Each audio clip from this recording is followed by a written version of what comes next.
acertou ontem a permanência de mais um jogador para a temporada 2020, o lateral Edilson, que já havia aceitado uma redução de salário, vai permanecer no clube. O lateral direito é mais um a confirmar que fica no Cruzeiro. O zagueiro Léo também já havia anunciado uma permanência. Ele irá disputar a posição com o Everton, o garoto, né?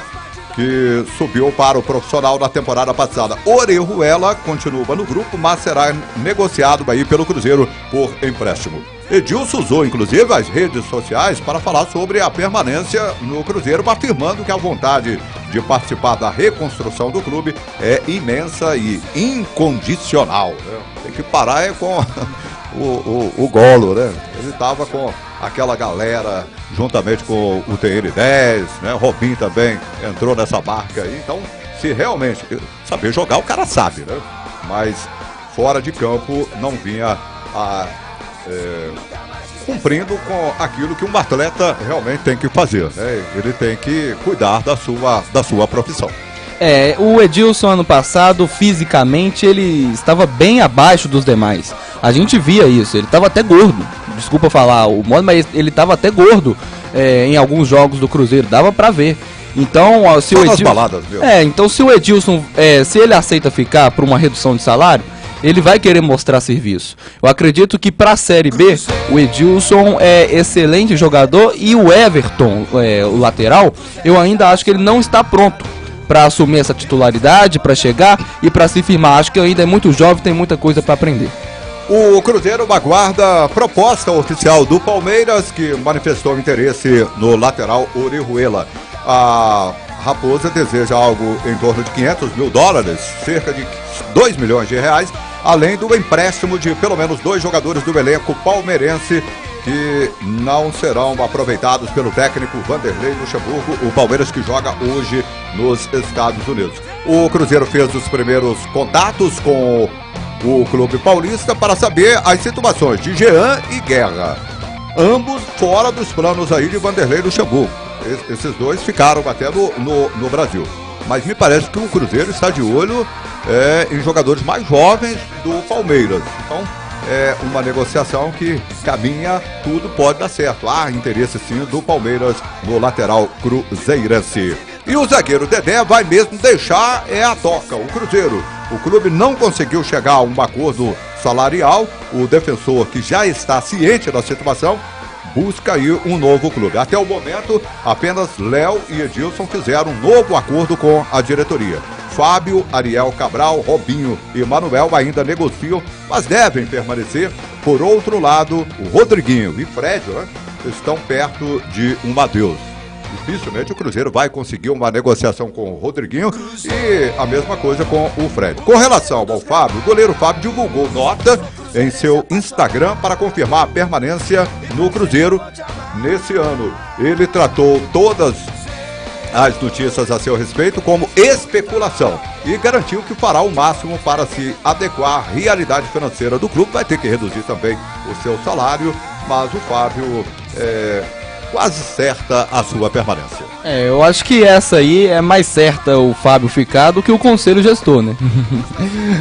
Esse conselho é provisório, né? Não, eu falo que eleição, né? É mais fácil o Fábio ficar e eles todos irem embora do que outra coisa acontecer.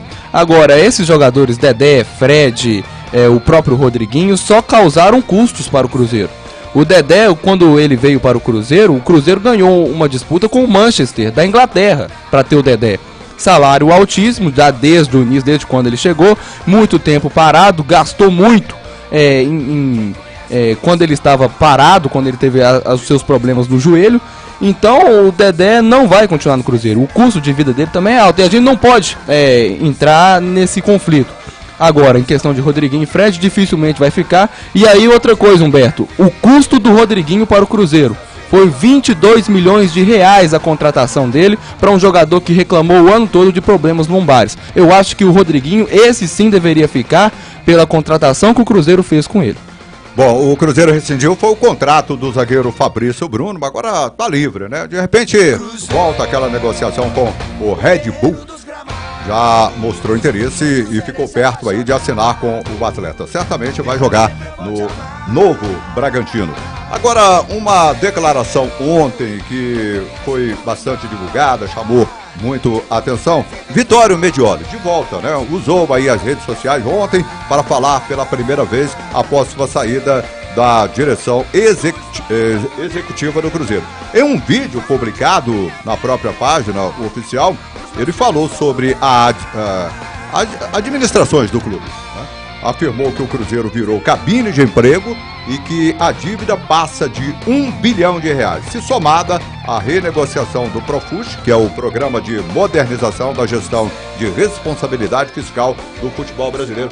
Vamos ouvir um pouco, um trecho do que falou aí o Vitório Medioli. Mais uma preocupação, porque o montante, né? Muitos falam em 800 milhões de reais, mas agora já... segundo o Medioli, a dívida ultrapassa R$1 bilhão. Futebol no Brasil, na maneira que está montado, sem a regra, cada um fazendo o que quiser, também com entidades duvidosas, né? Você vê todas as entidades de futebol estão sob a mira do Ministério Público, até de processos internacionais, a coisa foi degenerando, entendendo? Degenerando. Agora, o Cruzeiro, como associação, não pode ter uma liquidação judicial, porque quando uma empresa está em falida, pelo concordado. Antigamente era concordado, hoje é uma acerto judicial, entendeu? Para parcelar as dívidas e tudo. O Cruzeiro não pode fazer, porque é uma associação. Se fosse uma empresa, poderia fazer. Portanto, o Cruzeiro tem que se transformar numa empresa. Até porque a empresa tem que publicar balanço, tem que auditar balanço, tem que ter controle interno, uma SA, entendeu? E por que não cotá-la na Bolsa de Valores? Lá foi feito tipo um refis, que se chama Profut, do futebol. Não foi pago, é 3 anos que não paga. Minas Arenas é de 2013 que não paga. Se criaram dívidas ao longo do tempo impagáveis. Agora, esse Profut não foi pago, caiu. Para renová-lo, precisa gastar mais outros 200 milhões. Tanto de 350, vai para 550, 600 milhões. E aí, dentro dos 800 milhões que estamos falando, não tem essa renegociação, já é 1 bilhão. E todos esses contratos que pipocam por aí, que foram distribuídos pelo mundo afora. Entendeu? Portanto, eu estou torcendo realmente que seja o Cruzeiro uma primeira opção de intervenção judicial. Aí a coisa dá uma moratória, não para menosprezar aqueles que estão lá dentro hoje, tá? Mas para poder gerar uma moratória que proteja o Cruzeiro. Mais uma declaração aí que não deixa de ser realmente muito preocupante. Agora, o Conselho Gestor do Cruzeiro elabora relatório e traça 23 medidas imediatas, né? E deixa eu ver aqui se eu consigo a lista, os principais, né? Com relação a essas medidas. As sugestões passam pelo enxugamento de 45% do atual quadro de funcionários, de 533 contratados para 295.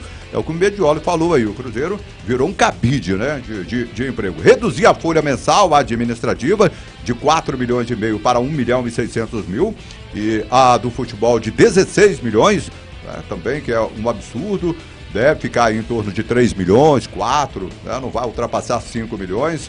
E outras medidas. O nosso tempo já vai se esgotando. Claro que nos próximos programas a gente vai detalhando tudo a respeito.